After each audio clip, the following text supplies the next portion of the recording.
mọi người xâm nhập ra aoสวัสดีทุกคนครับแกเราต้องมันเอาเชียร์บอลแล้วหนูนะก่อนนะเราแกมันงานเสียๆให้เราคุยเชียร์มาแล้วได้เลยเราแกนะใส่มันใหญ่ก็ได้เดินเลยกี่ซอชิกังโม่แล้วนะตอนนั้นนับอโมเกรียงนะเนี่ยก็ที่เมย์บายเซมพอมที่ผักเซียนนะผักเซียนดองนะโมนไปกกชิบลอกิบตายคนนั้นเนี่ยจุดละบ้านไปนะแล้วตอนที่เนี่ยก็ผักคะน้าลวกนะผักคะน้าบ่อนะไอ้เนี่ยก็มุสายปลังกับแฟนหนึ่งเวิร์นแล้วนะเดินเลยดัดโซเชียดัดซ้ำเพี้ยนะเนี่ยก็แกปลาดัดเดียทอดครับแกก็เก่าขนาดนะตอนที่เนี่ยก็ตุ้ยจุยตะโกนเลยปลาเมย์ปลาเกี่ยห้อมแต่ปลาเมย์ปลาไอ้แกแต่ตีนปลาเนี่ยเราตั้งอย่าปอกจามลงจ้ะnhạo mẫu mà cả đã tất cả những cái làm mồi đã quân chị anh cầm chọi quá hòm maครับโอเคก็สดแขวนี่ก็เลยวิชีที่พันเดอร์ไหลได้แชร์มาตาเราแต่นะต่างกับหนุ่มๆแล้วขอให้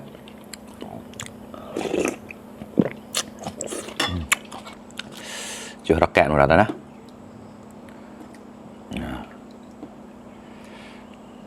น้ำพริกปลาต้มนะครับ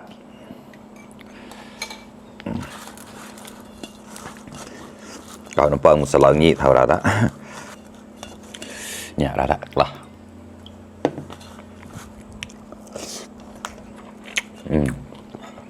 อร่อยเหมือนเดิมเลยครับว่าชีบานอย่างนู้นผักเสี้ยนดองครับ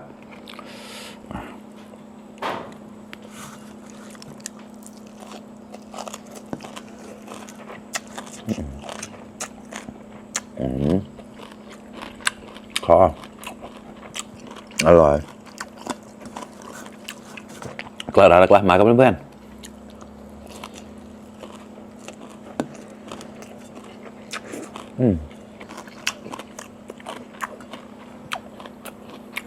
ผักคะน้า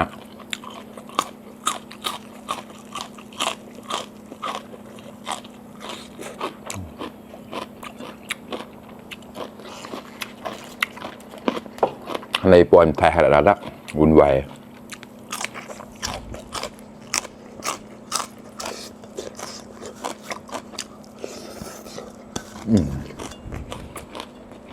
อร่อยมากโมเกลียงเลยละ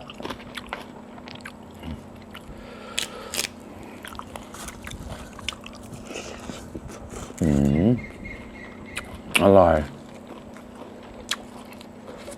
ข้าวก็รักละเฉยๆก็ได้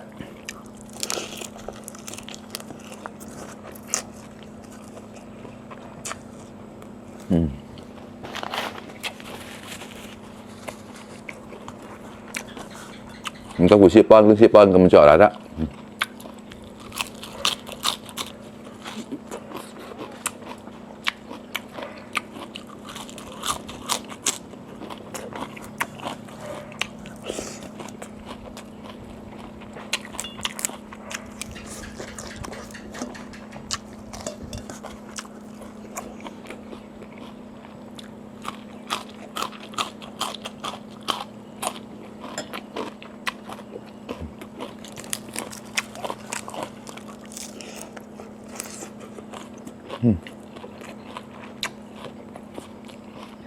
เขี้ยแกะนะอันนี้เอาแกะสับเปียดนะเด็ดเดียวไม่รู้ปลาอะไรนะแต่เขาทำไว้เด็ดเดียวอร่อยมากเนื้อมันจะนุ่มๆนะครับข้าวมันข้างในนะ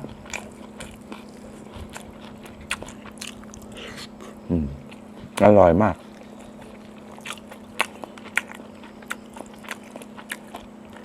อร่อยไปทุกอย่างเลยครับ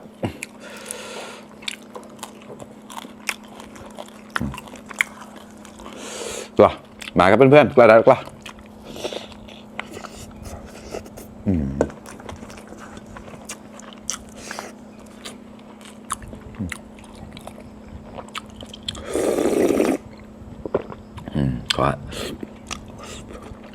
ก็ต้าเขานะโซเทียมากล้า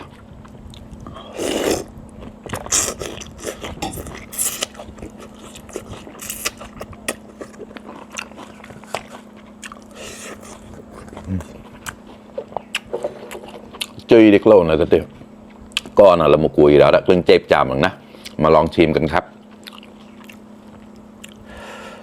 โอ้จะเป็นปลาทั้งตัวอย่างเงี้ยแกะเต้นโมนแล้วแต่โอ้ยอย่าชี้แกะเล็กลอยแท้เดี๋ยวชิมก่อน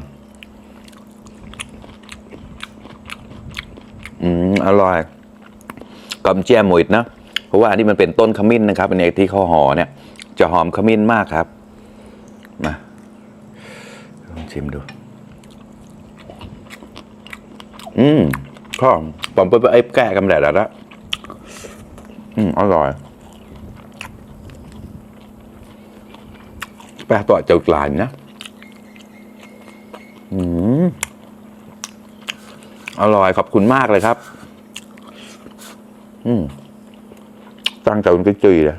ครับ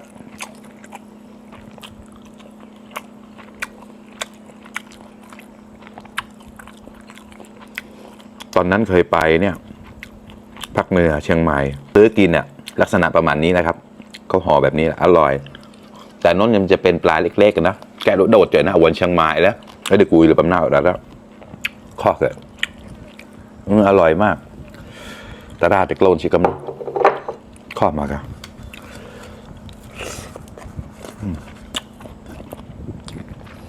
กุยแกะแบบอร่อยเลยแต่จอดแล้ว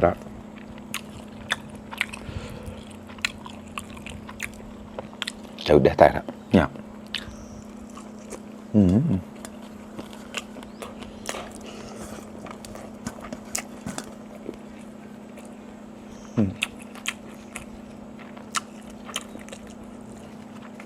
เครื่องนั้นแน่น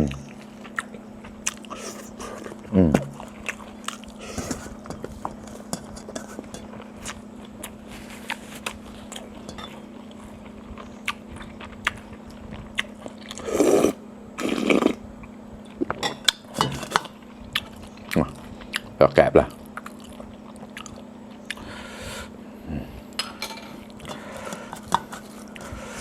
บานเนี่ยเลยคอมแล้วละผักเสี้ยนนี่ก็อร่อยครับ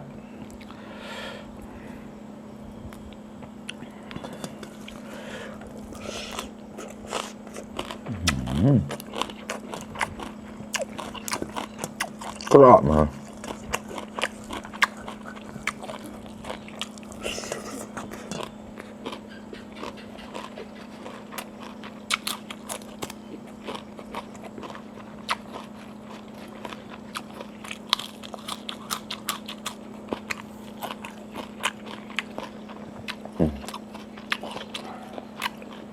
nó nắp khom rồi đó nệm chân tròn xăm ban sa mô krieng anh này tại cho thôi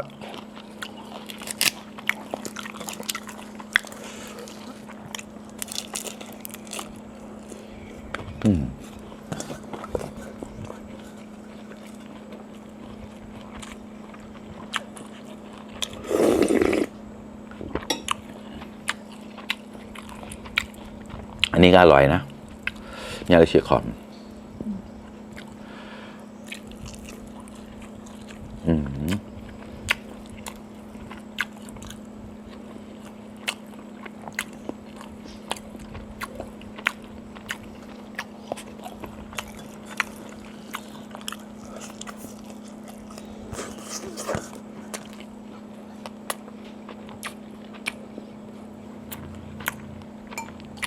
เราแกะไปได้แขวะแล้วนะแจ็บมากอะ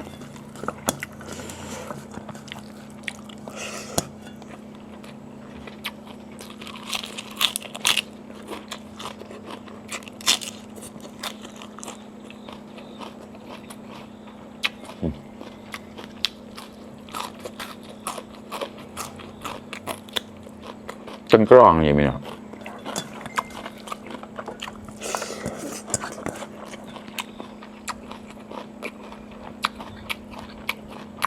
อุ่นไวเนี่ยก็นั่งเวอร์นะฮะ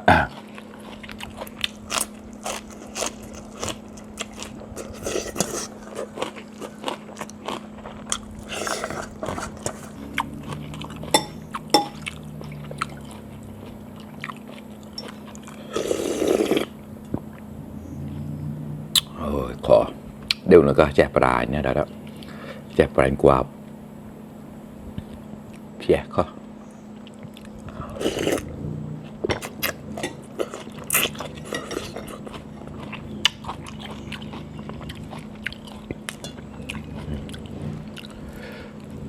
Chè màu qua cái đại đó mình nè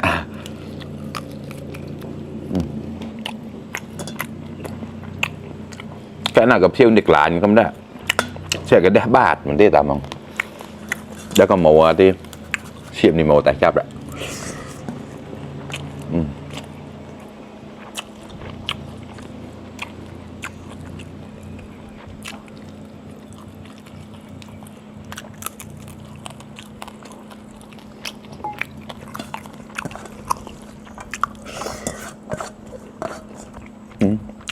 Xiêm này nhịp rồi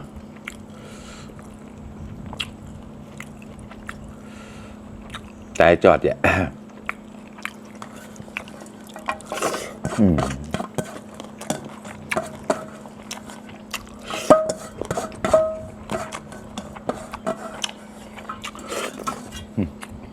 Ớt bạc một ngàn là đó Sổ quả nhỉ